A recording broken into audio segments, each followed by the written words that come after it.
Hello, it's Brett Taylor here, and today I have Carlos Sainz Jr. Carlos is the latest PGA Tour Canada champion, having won the Players' Cup at the Pine Ridge Golf Club in Winnipeg, Manitoba.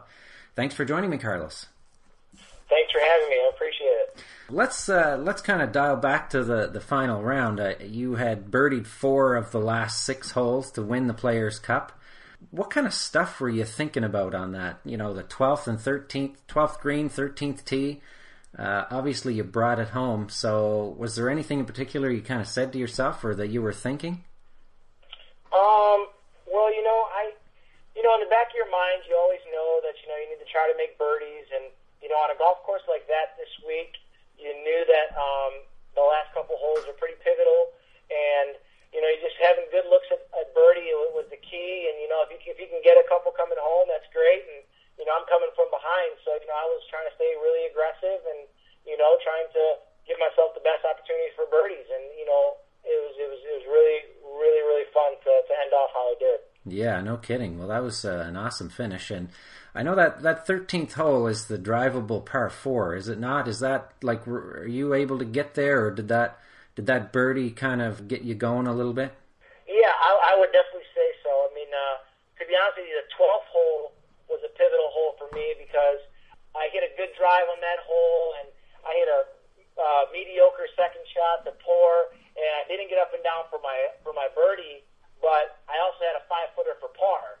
So I made that putt, and I told myself, enough of this. Let's make some birdies. And if I would have missed that putt, it would have been a bogey on a hole that I should have birdied, and because I had 6 iron into the green, and I was able to make a par out of kind of just a poor chipping exhibition on that hole, and then on the next hole, 13, like you said, it was a drivable par 4, and I was able to hit a really good one. I hit driver, being aggressive, trying to drive the green, and I hit a pin high left on the first cut. Got up and down, made my birdie that I needed to make on that hole, and it definitely kickstart my run coming in. Wow. Okay. Well, it sounds like from what I've read and what I've heard, putting was kind of key for you that week, and it sounds like the putt on the 12th green, the 5-footer, really was a part of that. And I know the putt that you had on the last hole was, what was it, an 8-footer or something to win? And I know you were kind of quoted as saying you were less nervous than you felt you should have been in that situation. How did you keep your mind quiet in that moment? On 18? Yeah. Well, on 18, I'll give you the perfect scenario here. I looked at the leaderboard coming up the green, and I saw that I had a 2-shot lead.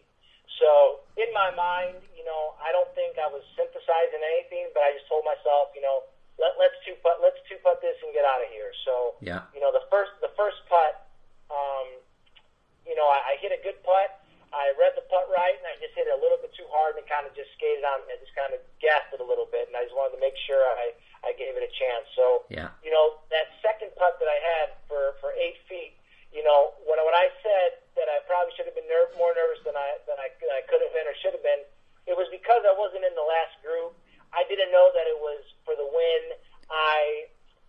In my mind, I wanted to make it just because it was a putt that I felt like I should have made, and I just told myself, let's just hit a good putt, and that's all you can do when you're putting. I mean, you can hit a good putt and you can try to choose the right line, and if it goes in, it goes in. If it doesn't, it doesn't. And that's exactly what I did all week, and that's what I try to tell myself on the last putt. And when it's all said and done, we can say that putt was for the win. But in that moment when I was putting it, I try to do everything I can to make it worth the least amount of possible. So I was able to make it, and it ended up being huge in the end. Yeah, it sure was, definitely. So, I think you did putt quite well for the week. Do you have, or I should say, what's your mindset when you're putting, just in general, when you're putting well, and when you're playing in an event like that? What's your routine from a mental perspective, and what's your process for putting when you are putting well? The process when I'm putting is definitely trying to keep everything the same. I try to have my process be the same thing every time. I try to get comfortable with the greens at the beginning of the week, and when I put my work in and do my charting on the greens and in the beginning of the week and take my notes from the years previous, all I can do is run my routine and just go through the motions of reading the putt, trying to make the best putt possible, try to read it the best I can, and just hitting putts that are good quality. And some weeks you hit these putts and you miss them, but barely, and you hit a great putt. Yeah. Some weeks, you hit a bad putt for some reason and those go in. And, you just try to keep the same thing every week. I think everyone would attest to playing week in and week out. You try to make things simple and you try to just keep on doing the same things. And, you take the things that you do well and you try to build on those things. And, for me, my routine is really simple. And, I have some great putting coaches. I have some great mental guys that I work with. And, like I said, I try to keep it really simple. And when I'm putting well, I just do the same thing over and over again. And I just try to beat a dead horse while I'm doing my routine. And, if they go in, they go in. And if they don't, I just go to the next one and do the best I can on that. Okay. Well, it sounds like a great attitude for sure, that you're, kind of free with it as far as not concerned with the outcome. If it goes in, it goes in. If it doesn't, it doesn't. Do you find that you're really committed to a certain line, or that you visualize the putt, or that you see the line really clearly, or anything like that you kind of do before you pull the trigger on your putts? One of the best things that I've ever learned in putting was from one of my friends. His name is Michael Schackner, and we lived together one winter, and he's a fantastic putter. And I asked him, and I picked his brain. I was like, what do you do, when you're reading a putt, and how do you go about your process? And he goes, I really imagine myself rolling the putt, and I kind of look at what the ball is doing visually. So he's really big at visualization. Yeah. So what I mean by that is when I'm reading my putt, if I see a little left to right break, I really visualize myself. Okay, if I hit this left edge, what is it doing? Okay, if I hit it left center, what is it doing? Is it going in? If I hit it 2 balls outside left, is it missing on the left? Is it almost in? So I really do a lot of visualization with feel and looking at the putt. I use my feet. I really try to get into the moment and really try to read the putt to the best of my ability. And like I said, my friend Michael Schackner, he helped me out with that a little bit. And being able to read greens is definitely an art. There's definitely a process that I do with reading greens, and my process is aim point. I use this technology called aim point, and I try to use my feet. I try to find fall lines, high and low spots on the green, and I do my charting, in the beginning of the week, so I'm well prepared for the greens. And those are a couple of the keys for me that get me through my putting. So when you say you're charting the greens, what does that mean to you, and how much detail do you put on your yardage book, or what kind of stuff are you looking at, and what is it that you do when you're charting greens? Well, when I'm charting greens, I'm definitely trying to look at I use aim points. I try to look at the high points and the low points on the greens. So, I'm always looking for, okay, where does the green slope, gradually, or where's the main break of the green, where are the high and low areas, usually when there's a sprinkler head, that's usually where the water's going to filter, and that's about where the straight putt is going to be. That's part of aim point, that's part of just reading greens and knowing, the basics of, how the lay of the land, and where they, just where they put sprinkler heads is the key. My charting of the greens is pretty detailed. I only have a couple days or, a couple go at it, on each green during practice rounds. But of course, like Pine Ridge, for example, I've played a couple years now, so I've been able to see those greens over the past couple years and see them in different conditions, different pin locations.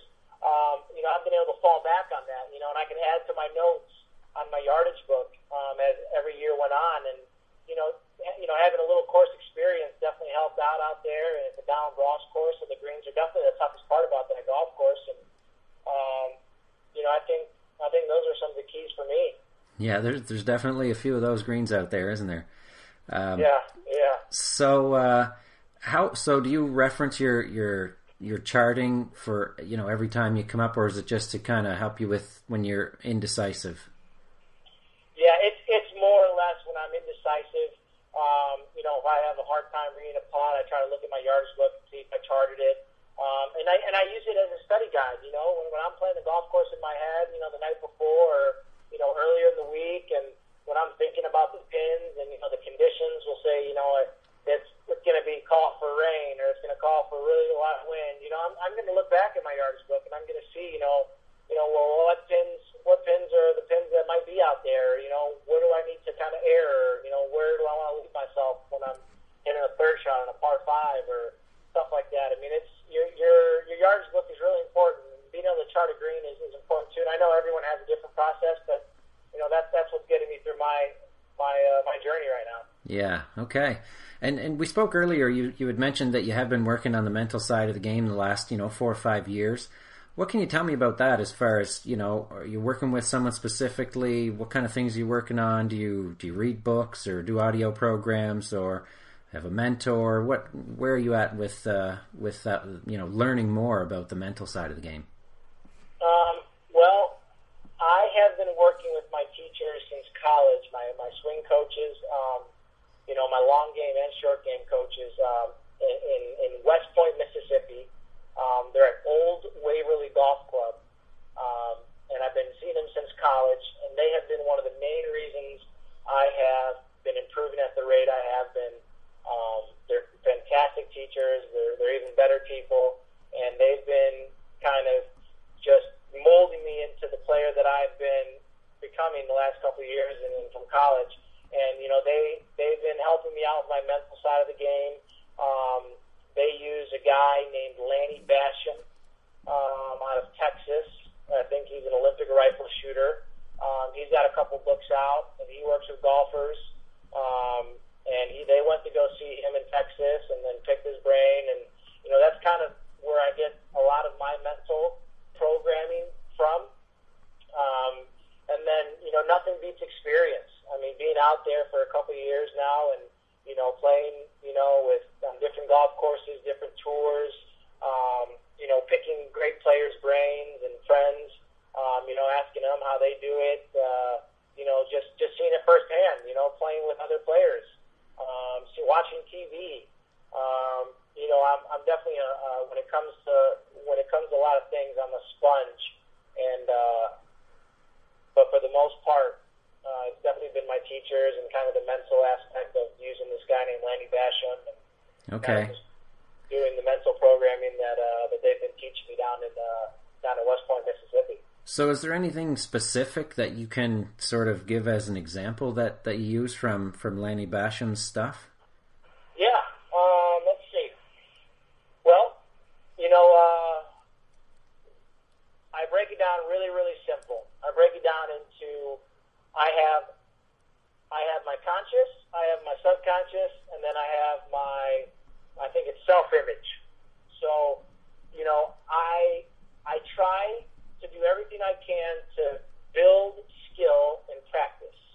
When I'm practicing golf, I'm trying to build skill. I'm trying to do skill set builder. And when I do the things that I need to do to build my skill, we'll say I need to draw the ball more, so I need to work on that. After I build that skill on the range, I'm going to test it on my pre-shot routine. So my pre-shot routine is what I call my mental program. It's like running a computer software. I just run it, and I don't worry about the outcome. I don't worry about anything else besides just running my routine. So when I play golf, according to Lanny Bassham, we're supposed to just run our routine, and we're supposed to do the best we can before the shot, what we call our preload, reading the putt, taking the practice swings, checking the wind, checking the conditions, taking in all the other variables into the equation. And the one thing that doesn't change is my routine. And as long as I can keep things constant in my game, that gives me the best opportunity to do well. I can evaluate my round better. I can tell myself that it was easier, because once you have a bunch of variables in your game, people know that the game's hard enough. And the more constants you have, I think the better it is. So for me and this guy named Lanny Bassham, I think the things that he has going and what he's preaching in his books and stuff is pretty good stuff. Yeah, you're not the first guy to mention Lanny Bassham, that's for sure. And so, when it comes to routine, you had mentioned, your pre-shot routine in there. Is there a physical and a mental part to that, or are you referring to the physical part that is, the timing and the sequence that's the same? How do you differentiate those? Okay, well, there's definitely, I believe, physical routine and definitely a mental routine. Right. I think in the years previous for me, I was very good at my physical routine, and I wasn't as good with my mental routine. And as of the last year and a half here, I've been working on more of my mental routine, and that's why I've been having the success that I've been having the last couple of years here. And, when it comes to the physical routine, how a player sets up to the ball, how many looks he takes, how many waggles he has, those are the physical traits of your pre-shot routine. But, in those looks and in those waggles, or, the time that you take to hit a golf shot, is the mental side of the routine. And I don't know how some other players, I would love to pick the brain of some other players and see how they do it. But, I believe that it has to be just as disciplined. And, for me, I have a mental routine while I'm doing my pre-shot routine. So, my last thought before I pull the trigger is the target. And, I make sure that, my pre-shot routine is solid mentally and physically. I time my routine, to make sure that every shot is the same, and I actually, now that you mentioned the routine, I just looked at a video online on YouTube, and it's Tiger Woods' pre-shot routine. And it's amazing because, a guy like Lanny Bassham, is obviously some mental guru, and he has a lot of success, and he was, obviously in the Olympics and just has a bunch of credibility. But, Tiger Woods on YouTube, someone must have, correlated this, but has Tiger Woods hitting two different shots at two different tournaments in the same year, and it's exactly the same thing. And it was just amazing to me, and it's such a coincidence that we're talking about this, because it was amazing. I saw it this afternoon, around noontime, and I'm looking, and I'm like, that is unbelievable. I mean, Tiger Woods, the best player in the world right now, and arguably of all time, is doing this stuff. And it just shows you that how solid a pre-shot routine is. I'm talking about the exact timing of his looks and when he hit the shot. And it's two totally different clubs. One's a 3-wood or a driver, and the other one's a 9-iron or something. And they're at a different tournament, and it's pretty incredible. And I think that's one of the attributes of why he is so good, is because he is so solid in every aspect of the game. Yeah, wow. I'll have to look that up. Do you think in part that his mental routine and the process that he goes through mentally kind of allows him to have the same physical process? Yes. I think someone like him, I think he knows exactly what he does. Other players might be a little less knowledgeable of what they do. A lot of players refer to themselves as field players or something, and right. Some people do it subconsciously, but I think it definitely allows him to free it up, and having I can tell you that for me, or for anyone, I think having a good pre-shot routine just frees you up. It just, you play with these guys that kind of stand over the ball for a long time, and you can just tell that not good things are running through his head. And, a guy that kind of just, we'll say a Brett Snedeker, someone that just kind of freewheels it and just is real loose and free up there, they're able to just hit these great shots at the right time because of their pre-shot routines and their mental attitudes and their mental games. You when you're talking about Lanny Bassham, you had mentioned the conscious and subconscious and self-image. What is can you talk a little bit about the self-image piece of that? Is there more to that? Yeah. huge piece of someone's mental game. There's a lot of players out there that think highly of themselves or think that they are very good players, and they will play up to their self-image. They will play up to that. But I can tell you that no player that looks down at himself can overplay that. People that think negatively or don't think of themselves very good, I don't believe those players have a chance. You know what I mean? Like, I know people have this reverse psychology stuff, but, I think it comes to a point where you begin to start playing what you believe you are. And once you start believing in yourself and really start understanding, I can do this, or I can, I'm this good, and, I think you have a better chance of playing up to that level versus, a player that's very good that, is really hard on himself or, doesn't think very highly of his game, at the present time, or, those guys, I feel like it's very hard for them to bust through, the mental positive aspect of the game. And, the self-image is huge. I think, part of my hurdles that I've gone through is, I've gotten better at my self-image, and I've been believing in myself more and more the last couple of years. And, I think it's very, very important to make sure you have a good self-image. That doesn't mean you have to be cocky or you have to be, just a rude person on the golf course to play the game. But, there are a lot of players that are, very cocky and very rude. And then, they're still really, really good. And it's because they have a very strong, perspective about themselves, their game, and they're in control of their mental game, no matter if it's a very high self-image or if it's a very rude self-image, whatever it is. I mean, they're in control of it, and that's the most important part of this mental aspect of the game, I think.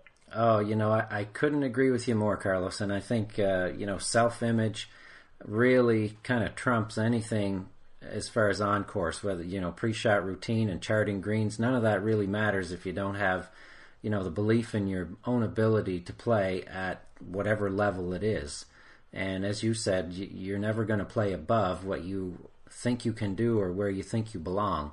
And, I had a really a great interview with Paul Doolan from the Core Golf Academy, and one of the postings that I had, I kind of put it out there in two parts, and one of them was the off-course strategies, and really, the self-image piece is really what the crux of that discussion was, and it's really important for sure. So, on that topic, do you have any phrases or quotes or mantras that you kind of reinforce to yourself to kind of keep your frame of mind in in the place where it needs to be, that you're a great player and that you're a champion player? Or is there anything like that you can share?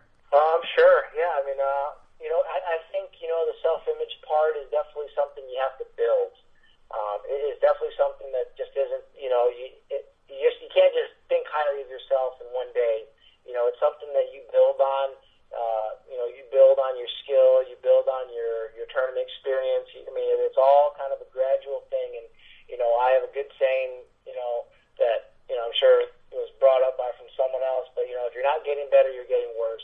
So I just try to get better mentally every day. And I've been, building this self-image of mine, every day, ever since I started working, with this philosophy. And, I tell myself, if I get nervous, it's because I deserve to get nervous. You know what I mean? Like, if I'm in the moment, it's because I put myself in the moment. And, there are certain things I, try to work on a golf course, from breathing techniques to, just trying to stay in the moment. Tell myself, one shot at a time. I mean, it's real cliche, but I would think, from good player to good player, you hear a lot of, reoccurring phrases and reoccurring ideas and philosophies. And, I don't think there's a really big secret anymore. It's just about staying in the present moment and being positive and just hopefully strapping on your big boy pants when you can and really coming through in it. And if you lose it, and you thought the right way, you did everything right, it just wasn't your time. And, you'll have another opportunity. And, I've had a chance to win a couple times this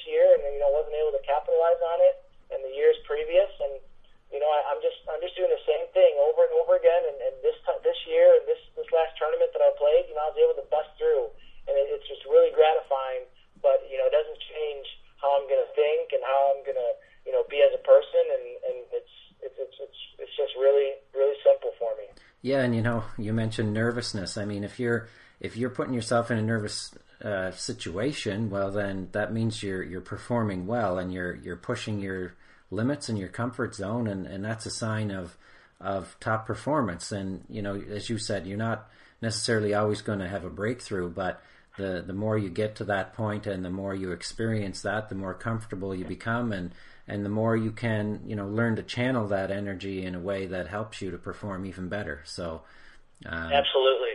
When you're playing golf, golf's not a game of perfect, and I'm kind of stealing the title from Rotella there, but when you are on the course, there's obviously challenges and difficult situations, maybe a bad hole or you're underperforming. How do you deal with that situation? Well, take an example like a U.S. Open. I've never played in the U.S. Open, but, some days feel like a U.S. Open. You know that you're going to have bad swings. You know that there's going to be a bad hole. I mean, that's just part of the game. Some days you have a perfect game where, you shoot a great score, these 59s flying around.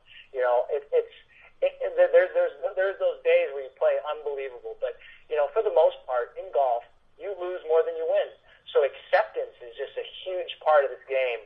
And being able to forget and be able to move on is such a big part of playing golf. And, when I have a bad hole or if I have a bad stretch, it's the easier I can forget about those things and move on to the next shot, the better. And, it's good to have a bad hole. It's good to have a bad stretch. It's good to have a bad round or a bad turn because, hopefully you learn from those moments and you don't make those same mistakes, being put in a situation.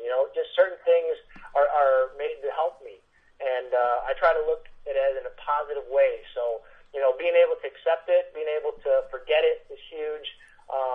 That's part of having that mental routine I'm talking about. I mean, once, if you do everything right and you have a bad shot, you know what? You can't control execution. I mean, this is part of Lanny Bassham stuff. I mean, you cannot control the execution part of it. That is out of your hands. So as long as you're able to control the preload, the stuff before the pre-shot routine, and then you control the pre-shot routine, you did everything you could.